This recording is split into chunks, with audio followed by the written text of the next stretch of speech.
Let's get one thing straight. New York is hurting right now.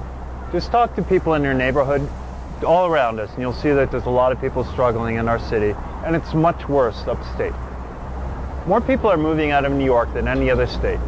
So no matter how hard our elected officials try to put a positive spin on things, the numbers speak for themselves. Now, I've seen the ads for Andrew Cuomo's Startup New York program, and he isn't fooling anyone. This program is so restrictive, it doesn't even begin to put a dent in the problem. This advertising campaign is costing $150 million, and it's a taxpayer-funded gimmick that's trying to compensate for failed leadership. So here we sit as New Yorkers, remaining dead last in terms of the ease of doing business, level of taxation, and jobs growth. As someone who's tried to start businesses here in New York, I can tell you it's no easy thing to get things going in New York State or City. We're represented by elected officials who are at war with the financial services industry as well. It's a bedrock of New York's economy, and one of my Democratic opponents has gone so far as to describe himself as a recovering investment banker because he feels that he needs to apologize for his work in finance.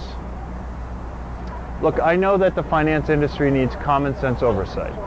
I worked for AIG trying to restructure it in 2008 after it was bailed out by the federal government.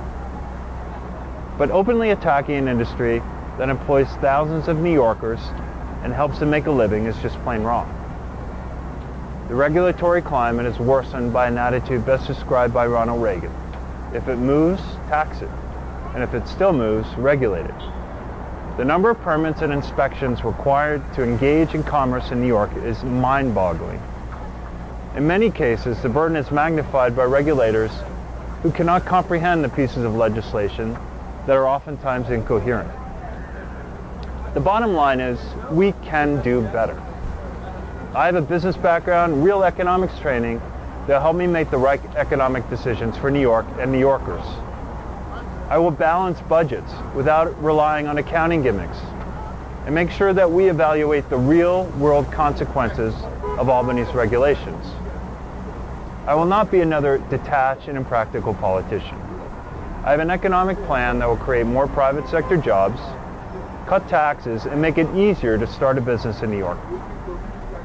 When I am elected your next assemblyman, I will work tirelessly to repeal antiquated and senseless regulations and reform the bureaucracies that enforce those regulations. I'll create a fair tax code that encourages growth. I'll also take the money that Andrew Cuomo has spent on failed programs like Startup New York and reinvest it in our crumbling infrastructure, like our bridges and our rail system and our roads. This will create more jobs while building a smarter, more efficient economy for the future of New York. We don't need the government spending more money on programs that waste resources and don't create jobs. We just need smarter government that gets out of the way of job creation and our economy. Thank you.